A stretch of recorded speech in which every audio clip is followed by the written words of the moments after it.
প্রভাতের আলো অনুষ্ঠানে আপনাদের সবাইকে স্বাগত।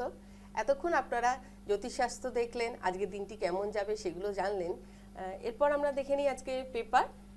প্রথমেই তুলে নিচ্ছি যুগশঙ্খ পেপার। যুগশঙ্খ পেপারে প্রথমেই শিরোনাম কি আছে সেগুলো আমরা আগে চোখে কি পড়ছে সেগুলোই দেখে নিই। প্রথমে যেটা চোখে পড়ছে, সরকারি স্কুলে দ্রুত কমছে পড়ুয়া, 5 বছরে প্রায় 6 লক্ষ হ্রাস সরকারি স্কুল থেকে কমে যাচ্ছে। এটা খুবই একটা চিন্তার বিষয়। সরকারি স্কুলগুলো থেকে এত পড়ুয়া কমে গেলে তো ভবিষ্যতে খুবই খারাপ একটা খবর। মিড ডে মিল দেওয়ার পরও মিড ডে মিল ভোগীর সংখ্যাও 5 লক্ষ কমেছে। 5 বছরে প্রায় 15.56 লক্ষ কমে গিয়েছে। রাজ্যে সরকারি স্কুলে প্রতি বছর লক্ষ লক্ষ পড়ুয়ার সংখ্যা হ্রাস পাওয়ায় এক চাঞ্চল্যকর তথ্য সামনে এসেছে। গত 5 বছরে রাজ্যে সরকারি স্কুলে ছাত্রছাত্রীর ভর্তির সংখ্যা কমেছে 6.13 লক্ষ। তাছাড়া মধ্যাহ্নভোজনে প্রকল্পের আওতায় আসা শিক্ষার্থী সংখ্যাও কমে 15.56 লক্ষ হ্রাস পেয়েছে। কেন্দ্রীয় স্কুল শিক্ষা দপ্তর অধীনে প্রধানমন্ত্রী পোষণ স্কিমের প্রোগ্রাম অ্যাপ্রুভাল বোর্ডের ভার্চুয়াল বৈঠকের কার্যবিবরণীতে এই তথ্য প্রকাশ পেয়েছে। গত 27 মে প্রধানমন্ত্রী পোষণ স্কিমের প্রোগ্রাম অ্যাপ্রুভাল বোর্ডের ভার্চুয়াল বৈঠকে অনুষ্ঠিত হয়। বৈঠকে রাজ্য সরকারের বিদ্যালয় শিক্ষা বিভাগের সচিব শাহনাজ হোসেন এবং সমগ্র শিক্ষার পিএম পোষণ এর নোডাল অফিসার ওম প্রকাশ অংশগ্রহণ করেন। গত 4 জুন কেন্দ্রীয় স্কুল শিক্ষা দপ্তরের কর্তা কেসি মিনাই এই বৈঠকের কার্যবিবরণীতে স্বাক্ষর করে তা প্রকাশ করেন। সেখানে উঠে এসেছে সরকারি স্কুলে ছাত্রছাত্রী ভর্তির সংখ্যা কমে আসার উদ্বেগজনক তথ্য। সরকারি শিক্ষা ব্যবস্থাকে চাঙ্গা করে তুলতে বিভিন্ন ব্যবস্থা নিচ্ছে রাজ্যের শিক্ষা বিভাগ। অভিভাবক ও শিক্ষার্থীদের সরকারি শিক্ষার প্রতি আকৃষ্ট করতে নানা পন্থা নেয়ার সত্ত্বেও সরকারি স্কুলে ভর্তির হার প্রত্যেক বছর কমছে। এই কারণে পিএম পোষণ অর্থাৎ মধ্যাহ্নভোজনের সুবিধা নেয়ার শিক্ষার্থীদের সংখ্যা উদ্বেগজনকভাবে হ্রাস পাওয়ার বিষয়টি সভার কার্যবিবরণীতে স্পষ্টভাবে উঠে এসেছে।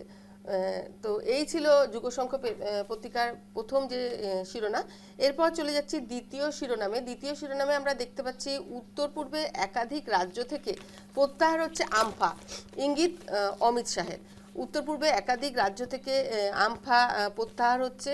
2027 সালের মধ্যেই উত্তর পূর্ব ভারতের অধিকাংশ রাজ্য থেকে সশস্ত্র বাহিনী বিশেষ ক্ষমতা আইন আমফা তুলে নেওয়া হতে পারে বলে জানিয়েছেন কেন্দ্রীয় স্বরাষ্ট্রমন্ত্রী অমিত শাহ। তার দাবি, অঞ্চলের শান্তি ও স্থিতিশীলতা প্রতিষ্ঠার ফলে এই পদক্ষেপ সম্ভব হচ্ছে। তবে 1 বা 2টি রাজ্যের আপাতত আইনটি বহাল থাকতে পারে বলেও ইঙ্গিত দিয়েছেন তিনি। বৃহস্পতিবার অসম ও নাগাল্যান্ডের সীমান্তবর্তী বিতর্কিত এলাকায় খনিজ তেল ও প্রাকৃতিক সম্পদ অনুসন্ধান সংক্রান্ত ত্রিপাক্ষিক সমঝোতা চুক্তির স্বাক্ষর অনুষ্ঠান বক্তব্য রাখতে গিয়ে অমিত শাহ বলেন যে যেসব এলাকা আগে এই আইনের আওতায় ছিল সেগুলি পরিধি ক্রমশ কমে আসা উত্তর পূর্ব শান্তি ফেরার সবচেয়ে বড় প্রমাণ। তিনি বলেন, আমি আশাবাদী আগামী বছরের মধ্যে 1 বা 2টি রাজ্য বাদে গোটা উত্তর পূর্বাঞ্চল থেকে এই আইন প্রত্যাহার করা হবে। এই ছিল যুগশঙ্খ পত্রিকার দ্বিতীয় হেডলাইন। এবার আমরা চলে যাব তৃতীয় হেডলাইন। তৃতীয় হেডলাইনে দেখতে পাচ্ছি ইরান যুদ্ধ শেষ, আগামী সপ্তাহেতেই শান্তি চুক্তি সই হতে পারে, দাবি ট্রাম্পের। ইরানে যুদ্ধ শেষের যে কথা আছে, ইরানের সঙ্গে চলমান সংঘাতের অবসান ঘটেছে এবং আগামী সপ্তাহের শেষের দিকে ইউরোপের একটি শান্তি চুক্তি সই হতে পারে বলে নতুন দাবি করেন মার্কিন প্রেসিডেন্ট ডোনাল্ড ট্রাম্প। শুক্রবার হোয়াইট হাউসের ওভাল অফিসে সাংবাদিকদের সঙ্গে কথা বলতে গিয়ে ট্রাম্প বলেন, আমেরিকা ও ইরানের মধ্যে একটি সমঝোতা প্রায় চূড়ান্ত পর্যায়ে রয়েছে। ট্রাম্প বলেন, ইরানের সর্বোচ্চ নেতা মোস্তফা খামেনি প্রস্তাবিত সমঝোতার সম্মতি দিয়েছেন। তার দাবি, এই চুক্তি ইউরোপের অনুষ্ঠিত এক অনুষ্ঠানে স্বাক্ষরিত হতে পারে এবং সেখানে মার্কিন ভাইস প্রেসিডেন্ট জেডি ভান্স উপস্থিত থাকতে পারেন। এই ছিল যুগশঙ্খ পত্রিকার হেডলাইনগুলো। এবার আমরা তুলে নিচ্ছি অন্য একটি পত্রিকা, রয়েছে সাময়িক প্রসঙ্গ। সাময়িক প্রসঙ্গে প্রথম যে হেডলাইন রয়েছে, শিলচর পুর নিগম নির্বাচনের প্রক্রিয়া শুরু, 15 জুলাই চূড়ান্ত ভোটার তালিকা, অক্টোবরেই ভোট। শিলচরে ভোটের দিন দেখা যাচ্ছে 15 জুলাই দিন নির্ধারণ করা হয়ে গিয়েছে। আরও এক ধাপ এগোলো বহু প্রতীক্ষিত শিলচর পুর নিগম নির্বাচন প্রক্রিয়া। রাজ্য নির্বাচন কমিশন শুক্রবার শিলচর পুর নিগমে 42টি ওয়ার্ডের জন্য ভোটার তালিকা প্রস্তুত, সংশোধন ও প্রকাশের সূচি ঘোষণা করেছে এবং জুলাই মাসে চূড়ান্ত ভোটার তালিকা প্রকাশ পাবে। যদিও নির্বাচনের দিনক্ষণ এখনও আনুষ্ঠানিকভাবে ঘোষণা হয়নি, তবে নির্বাচন অক্টোবর মাসে হওয়ার সম্ভাবনা রয়েছে বলেই জানা গিয়েছে। শুক্রবার কমিশনের তরফে একটি বিজ্ঞপ্তি জারি করা হয় এবং সেখানে লেখা হয়েছে আপকামিং ইলেকশন অর্থাৎ আসন্ন নির্বাচনের জন্য ভোটার তালিকা প্রস্তুত। প্রশাসনের সূত্রে জানা গেছে এই প্রক্রিয়া সম্পূর্ণ হলে সেপ্টেম্বর মাসেই কমিশন নির্বাচনের জন্য দিনক্ষণ ঘোষণা করবে এবং পুজোর আগে নির্বাচন সম্পন্ন হতে পারে। রাজ্য নির্বাচন কমিশনার রঞ্জন শর্মা জারি করা বিজ্ঞপ্তিতে জানিয়েছেন, অসম পৌর নিগম আইন 2022-এর অধীনে এবং 2024 সালের 28শে নভেম্বর রাজ্যপালের জারি করা গেজেট বিজ্ঞপ্তির মাধ্যমে গঠিত শিলচর পুর নিগমের জন্য এই ভোটার তালিকা প্রস্তুতের কাজ শুরু করা হয়ে গিয়েছে। এই ছিল সাময়িক প্রসঙ্গ পত্রিকার প্রথম হেডলাইন। এরপর চলে যাচ্ছি একটি বেশ ইন্টারেস্টিং খবর। তেজপুরে লিচু যাচ্ছে সিঙ্গাপুরে। এটা খুবই একটা গর্বের বিষয়। তেজপুরে মানে অসমের তেজপুরের যে লিচু সা যাচ্ছে সিঙ্গাপুরে। গুয়াহাটিতে ফ্ল্যাগ অফ মুখ্যমন্ত্রী। লন্ডন দুবাইয়ের পর এবার সিঙ্গাপুরে রপ্তানি করা হলো তেজপুরের লিচু। শুক্রবার লোকপ্রিয় গোপীনাথ বরদলৈ আন্তর্জাতিক বিমানবন্দরে লিচুর কনসাইনমেন্টের ফ্ল্যাগ অফ করেন প্রধানমন্ত্রী হিমন্ত বিশ্ব শর্মা। শনিবার সকালে তিনি তেজপুরের লিচু পৌঁছে যাবে সিঙ্গাপুরে। ফ্ল্যাগ অফের পর সাংবাদিকদের মুখ্যমন্ত্রী বলেন, গত কয়েক বছর তেজপুরের লিচু আন্তর্জাতিক বাজার লাভ করতে সক্ষম হয়েছে। চলতি বছরে কয়েকদিন আগে তেজপুরে 1000 কিলোগ্রাম লিচু দুবাইয়ে রপ্তানি করা হয়েছে। এদিন 500 কিলোগ্রাম তেজপুরের লিচু সিঙ্গাপুরে রপ্তানি করা হলো। শনিবার সকালে ভুটান থেকে গুয়াহাটি হয়ে ড্রুক এয়ারওয়েজ সিঙ্গাপুরে পৌঁছে যাবে এই তেজপুরের লিচু। এরপর দেখে নিই তৃতীয় যে হেডলাইন রয়েছে। 6 জুলাই থেকে বিধানসভার বাজেট অধিবেশন। অসম বিধানসভার বাজেট অধিবেশন আগামী 6 জুলাই থেকে শুরু হতে চলেছে। এই মর্মে সাংবাদিক প্রদত্ত ক্ষমতাসম্পন্ন অধিবেশনে আহ্বান করেছিলেন রাজ্যপাল লক্ষণ প্রসাদ আচার্য। বিধানসভা সচিবালয় সূত্রে জানা গেছে, আগামী 6 জুলাই শুরু হচ্ছে পুরস্থিত বিধানসভার কক্ষে বাজেট অধিবেশনের কার্যক্রম শুরু হবে। এই ছিল সাময়িক প্রসঙ্গে হেডলাইন। এরপর বাকি দুটো পেপার আমাদেরকে এশা পড়ে শোনাবে। আরো দুটো পত্রিকা রয়েছে এবং সবার প্রথমেই প্রথম পত্রিকা নিয়ে নিচ্ছি। অসমিয়া পত্রিকা জনপ্রিয় নিয়মিয়া বার্তা নিয়ে নিলাম এবং সেখানে কিন্তু গুরুত্বপূর্ণ শিরোনাম রয়েছে, তুলে ধরার চেষ্টা করব। যেখানে কিন্তু জানা যাচ্ছে যে আমরা গতকাল এই খবরের দিকে নজর রেখেছিলাম যে কৃত্রিম বুদ্ধিমত্তা অর্থাৎ এআই এর মাধ্যমে কিন্তু বহু ছাত্রছাত্রীর ছবি একেবারে কিন্তু বিকৃত করা হয়েছে। শুধুমাত্র ছাত্রছাত্রী নয়, রয়েছে সেখানে কিন্তু শিক্ষক শিক্ষিকাও। ঠিক এই বিষয়ে এখানে লেখা রয়েছে, যেখানে 75 ছাত্রছাত্রীর অশ্লীল ফটো কার্যত বিক্রি করেছে এক ছাত্র। টেলিগ্রাম অ্যাপের মাধ্যমে এই ফটো বিক্রির অভিযোগ কিন্তু রয়েছে এবং এর বিরুদ্ধে ইতিমধ্যেই কার্যত পদক্ষেপ গ্রহণ করেছে পুলিশ।